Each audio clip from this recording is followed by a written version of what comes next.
നമസ്കാരം. മൂന്നാം വട്ടവും നരേന്ദ്രമോദി സർക്കാർ കേന്ദ്രത്തിൽ അധികാരത്തിലെത്തിയ സമയം മുതൽക്കേ തന്നെ എല്ലാവരും ചർച്ച ചെയ്യുന്ന ഒരു പ്രധാനപ്പെട്ട വിഷയമാണ്. നിരവധി ബില്ലുകൾ ബി പാസ്സാക്കാൻ വേണ്ടി ലക്ഷ്യം വെച്ചിട്ടുണ്ട്. അപ്പോൾ ഈ ബില്ലുകളെല്ലാം പാസ്സാക്കണമെങ്കിൽ രാജ്യസഭയിൽ കൂടി കേവല ഭൂരിപക്ഷത്തിലേക്ക് ഉയരാൻ ബി സാധിച്ചിട്ടുണ്ടോ എന്നുള്ള ഒരു ചോദ്യമാണ്. പ്രധാനമായിട്ട് ബി നിരവധി ബില്ലുകൾ പാസ്സാക്കാനിരിക്കുന്നതിൽ ഏറ്റവും സുപ്രധാനമായിട്ടുള്ളത് സ്വാതന്ത്ര്യ ദിനത്തിൽ ആ ഒരു ദിവസം പ്രധാനമന്ത്രി നരേന്ദ്രമോദി രാജ്യത്തോട് അഭിസംബോധന ചെയ്യുന്ന സമയത്ത് പറഞ്ഞ ഏറ്റവും ഒരു വിലപ്പെട്ട ഒരു കാര്യം തന്നെയായിരുന്നു ഏക സിവിൽ കോഡ്.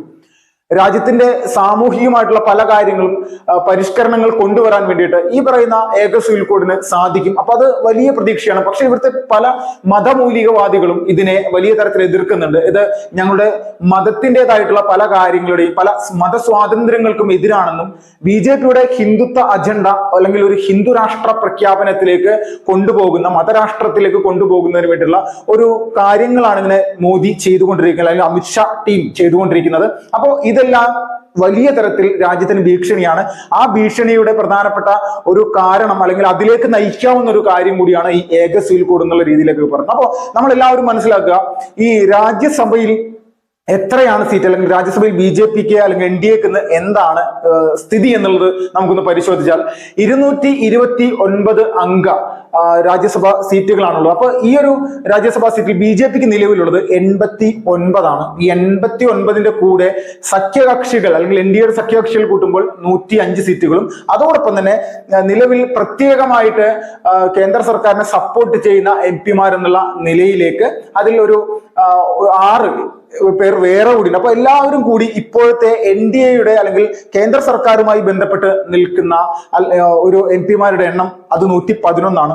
അപ്പൊ ഇതിന് വിപരീതമായിട്ട് അല്ലെങ്കിൽ ഇതിന് ഈ 115 എന്നുള്ള നിലയിലേക്ക് എത്തിയാൽ മാത്രമാണ് ഒരു ബില്ല് മറ്റ് പ്രതിപക്ഷ പാർട്ടികളുടെ ഒന്നും സപ്പോർട്ട് ഇല്ലാതെ ബി അല്ലെങ്കിൽ കേന്ദ്ര സർക്കാരിന് അത് പാസ്സാക്കാൻ സാധിക്കുകയുള്ളൂ. അപ്പോ നിലവിൽ 12 സീറ്റുകളിൽ ഇപ്പോ സെപ്റ്റംബർ 3-ാം തീയതി ഒഴിവുള്ള 12 സീറ്റുകളിൽ ഈ പറയുന്ന രാജ്യസഭ തിരഞ്ഞെടുപ്പ് നടക്കുകയാണ്. അപ്പൊ ഇതിൽ 11 MP കൂടി ബി പക്ഷത്ത് നിന്ന് വിജയിക്കാനുള്ള എല്ലാ തരത്തിലുള്ള സാധ്യതകളും ഇപ്പോഴത്തെ ഈ ഒരു തെരഞ്ഞെടുപ്പുമായി ബന്ധപ്പെട്ടുകൊണ്ട് നിലനിൽക്കുകയാണ്. അപ്പൊ ഇതെല്ലാം കൂടി നമ്മൾ ചിന്തിക്കേണ്ടത് ബി ഇപ്പോ 111 നിന്ന് ഏകദേശം 122 എന്നുള്ള നിലയിലേക്ക് എത്താൻ സാധിക്കുന്ന ഒരു വലിയ ഗംഭീരമായിട്ടുള്ള ഒരു കാര്യമാണ് വരാൻ പോകുന്നത്. അപ്പോൾ ഇതോടുകൂടി രാജ്യസഭയിലുള്ള ഒരു പ്രതിസന്ധി കൂടി ബി മാറുകയാണ്. ഇത് മാറാനുള്ള പ്രധാനപ്പെട്ട കാരണം ബി സംഘടനാ സംവിധാനം തന്നെയാണ്. കോൺഗ്രസിന് ഒറ്റയ്ക്കൂടെ 26 സീറ്റുകൾ മാത്രമാണ് രാജ്യസഭയിലുള്ളത്. അപ്പോൾ ഇതിന്റെ ഒരു ഇരട്ടിയാണ് ബി നിലവിൽ പാർലമെന്റിൽ അല്ലെങ്കിൽ രാജ്യസഭയിൽ ഉണ്ടാക്കിയെടുത്തിരിക്കുന്നത്. കഴിഞ്ഞ 10 വർഷമായിട്ടും നരേന്ദ്രമോദി സർക്കാരിന് ഇതുപോലെ ഒരു വലിയ നേട്ടം കൈവരിക്കാൻ സാധിക്കുന്നതിന്റെ ഒരു പ്രധാനപ്പെട്ട ഘടകം പ്രതിപക്ഷ പാർട്ടികൾക്ക് ബി പ്രതിരോധിക്കാൻ സാധിക്കാത്തത് തന്നെയാണ്. മോദി എന്താണോ ലക്ഷ്യം വെക്കുന്നത് അത് നടപ്പിലാകുന്ന സാഹചര്യമാണ് ഇന്ന് രാജ്യത്തുള്ളത്. 240 സീറ്റുകളിലേക്ക് ബി ഒതുക്കപ്പെട്ട സമയത്ത് ഇനി പാർലമെന്റിൽ ബില്ലുകളെല്ലാം പാസ്സാക്കുന്ന സമയത്ത് അതോടൊപ്പം രാജ്യസഭയിലേക്ക് ബില്ലുകൾ പാസ്സാക്കുന്ന സമയത്ത് അതൊന്ന് നോക്കി കാണണം ഞങ്ങൾക്കൊന്ന് എന്നുള്ള രീതിയിലൊക്കെ വാശി പിടിച്ചുകൊണ്ട് അല്ലെങ്കിൽ വലിയ തരത്തിൽ ബി കടന്നാക്രമിക്കാൻ ശ്രമിക്കുന്ന രാഹുൽ ഗാന്ധി അടക്കമുള്ള ആളുകൾക്കുള്ള വമ്പനൊരു തിരിച്ചടി കൂടിയാണ് ഇപ്പോൾ വരാൻ പോകുന്നത്. 11 MP കൂടി ബി ഒരു പാനലിൽ തന്നെ അവിടെ രാജ്യസഭയിൽ എത്താൻ പോകുന്നു എന്നുള്ള വളരെ പ്രധാനപ്പെട്ട വിലപ്പെട്ട ഒരു വാർത്തയാണ് പുറത്തു വന്നിരിക്കുന്നത്. അപ്പൊ ഇതെല്ലാം കൂടി ചേർത്ത് നോക്കുന്ന സമയത്ത് അയോധ്യ രാമക്ഷേത്ര വിഷയമായിക്കോട്ടെ, അയോധ്യ രാമക്ഷേത്ര വിഷയം കോടതിയുടെ ഭാഗത്ത് അത് അനുകൂലമായ ഒരു സ്ഥിതി ഉണ്ടായതിന്റെ പേരിൽ ബില്ലുകൾ അവതരിപ്പിക്കേണ്ട കാര്യമുണ്ടായിരുന്നില്ല. അല്ലെങ്കിൽ ഒരു പക്ഷേ ബി ബില്ല് അവതരിപ്പിച്ചത്.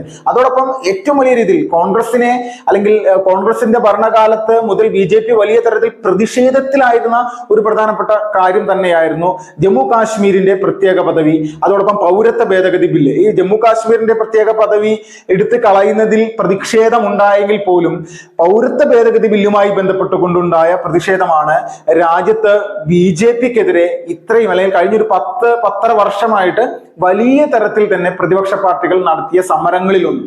അപ്പോൾ ഇതെല്ലാം നിഷ്പ്രയാസം തന്നെ ബി നടപ്പിലാക്കാൻ സാധിക്കുന്നു. പക്ഷെ ഈ 2024 എത്തി നിൽക്കുന്ന ഈ ഒരു സമയത്ത് കേവല ഭൂരിപക്ഷം ഒറ്റയ്ക്ക് നേടാൻ സാധിക്കാത്ത ഒരു രാഷ്ട്രീയ പാർട്ടിക്ക് എങ്ങനെയാണ് ഈ രാജ്യത്ത് ഒരു നെഞ്ചു വിരിച്ചുകൊണ്ട് അല്ലെങ്കിൽ പഴയ ഒരു പ്രൗഢിയോട് കൂടിയിട്ട് ഭരിക്കാൻ സാധിക്കുക എന്നുള്ള വലിയ ഒരു ചോദ്യം അത് വരികയായിരുന്നു. അപ്പോൾ ഈ ചോദ്യങ്ങൾക്കെല്ലാം ഒരു കനത്ത പ്രഹരമായിട്ടൊരു തിരിച്ചടി കൊടുക്കാനായിട്ട് അല്ലെങ്കിൽ ഒരു ഗാന്ധീവം പോലെ ഒരു അസ്ത്രം വിട്ടുകൊണ്ട് പ്രതിപക്ഷ പാർട്ടികളെ തകർക്കാൻ സാധിക്കുന്ന രീതിയിലേക്കുള്ള ഒരു നിലപാടിലേക്ക് അല്ലെങ്കിൽ ഒരു സംവിധാനത്തിലേക്ക് BJPക്ക് എത്തിപ്പെടാൻ സാധിച്ചത് അത് നിസ്സാരമായിട്ടുള്ള ഒരു കാര്യമല്ല.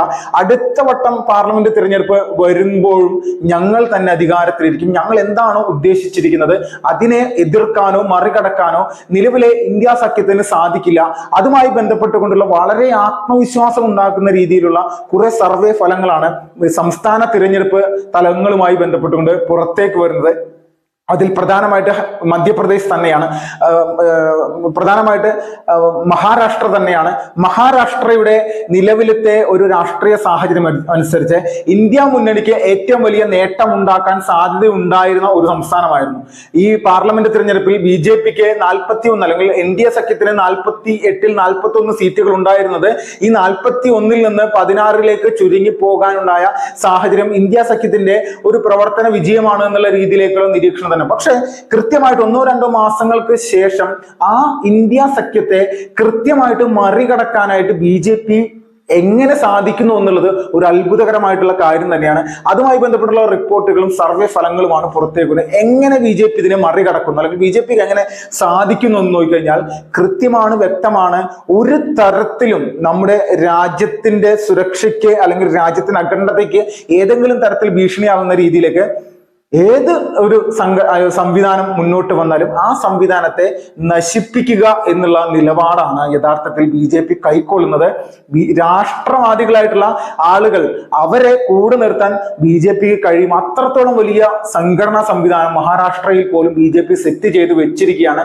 അതിന്റെ ഉദാഹരണം തന്നെയാണ് യഥാർത്ഥത്തിൽ നിലവിലെ സാഹചര്യത്തിൽ BJP തന്നെ അവിടെ അധികാരത്തിലെത്തുമെന്നുള്ളതിനെ സംബന്ധിക്കുന്ന പ്രധാനപ്പെട്ട ഒരുപാട് വിഷയങ്ങൾ മുന്നോട്ട് വരും. പിന്നെ അടുത്തത് മറ്റൊരു സംസ്ഥാനമാണ് ജാർഖണ്ഡും ഇതുപോലെ തന്നെ BJP അധികാരത്തിലെത്തുമെന്നുള്ള സർവേകൾ തന്നെയാണ്. അപ്പോൾ ജാർഖണ്ഡിലെ JMM അടക്കമുള്ള പ്രധാനപ്പെട്ട രാഷ്ട്രീയ പാർട്ടികളുടെ അടിസ്ഥാനപരമായിട്ട് അവരുടെ പ്രവർത്തനം ഗ്രൗണ്ട് തലത്തിൽ വരെയും എത്തിക്കാൻ വേണ്ടി ഒരുപാട് പരിശ്രമിച്ചിട്ടുള്ള നേതാക്കന്മാർ പോലും തങ്ങൾ പിടിച്ചിരുന്ന കൊടി ഉപേക്ഷിച്ചുകൊണ്ട് BJPയുടെ താമര ചിഹ്നമുള്ള കൊടി പിടിച്ചുകൊണ്ട് വരികയാണ്. അപ്പോൾ ഇതെല്ലാം കണക്കാക്കുന്ന സമയത്ത് നേതാക്കന്മാർ പോലും JMM പോലുള്ള രാഷ്ട്രീയ പാർട്ടിയിൽ നിന്ന് BJPയിലേക്ക് വരുമ്പോൾ മൊത്തത്തിൽ രാജ്യത്ത് മുഴുവൻ വലിയ ഒരു തരംഗം ഈ പാർലമെന്റ് തിരഞ്ഞെടുപ്പിന് ശേഷവും കേവല ഭൂരിപക്ഷം ലഭിക്കാതെ അധികാരത്തിലിരിക്കുന്ന ഒരു രാഷ്ട്രീയ പാർട്ടി ആയിട്ട് പോലും ഒരു തരത്തിലുള്ള പ്രതിസന്ധിയും സംസ്ഥാന തലത്തിൽ പ്രതിപക്ഷ പാർട്ടികളുടെ സഖ്യമായിട്ടുള്ള ഇന്ത്യ സഖ്യത്തിന് പോലും സ്വാധീനമുള്ള ഒരു സ്ഥലത്ത് പോലും അല്ലെങ്കിൽ ഒരു കഴിവ് തെളിയിച്ച സ്ഥലത്ത് പോലും നിയമസഭാ തെരഞ്ഞെടുപ്പ് ഉടനടി അല്ലെങ്കിൽ ഒരു 2-2.5 മാസങ്ങൾക്ക് 3 മാസങ്ങൾക്ക് ശേഷം വരുമ്പോൾ അതിൽ പോലും ഒരു പ്രതിസന്ധി ഉണ്ടാകാത്ത തരത്തിൽ തങ്ങളുടെ സംവിധാനങ്ങൾ കൃത്യമായിട്ട് സംരക്ഷിച്ചു പോകാനായിട്ട് BJPക്ക് സാധിക്കുന്നു. അതിൻ്റെ എല്ലാം വലിയ ഒരു മാറ്റമാണ് രാജ്യത്തെ എല്ലാ സ്ഥലങ്ങളും ഉണ്ടാകുന്നത്. അതിന്റെ ഭാഗമായിട്ട് വരാനിരിക്കുന്ന അല്ലെങ്കിൽ ഈ സെപ്റ്റംബർ 3-ാം തീയതി നടക്കുന്ന രാജ്യസഭയിലേക്കുള്ള തിരഞ്ഞെടുപ്പിൽ പോലും BJPക്ക് അത് വലിയ വിജയമായിട്ട് മാറുന്ന ഒരു അവസ്ഥയിലേക്കാണ് കാര്യങ്ങൾ പോകുന്നത്. Vipinlal, first reports.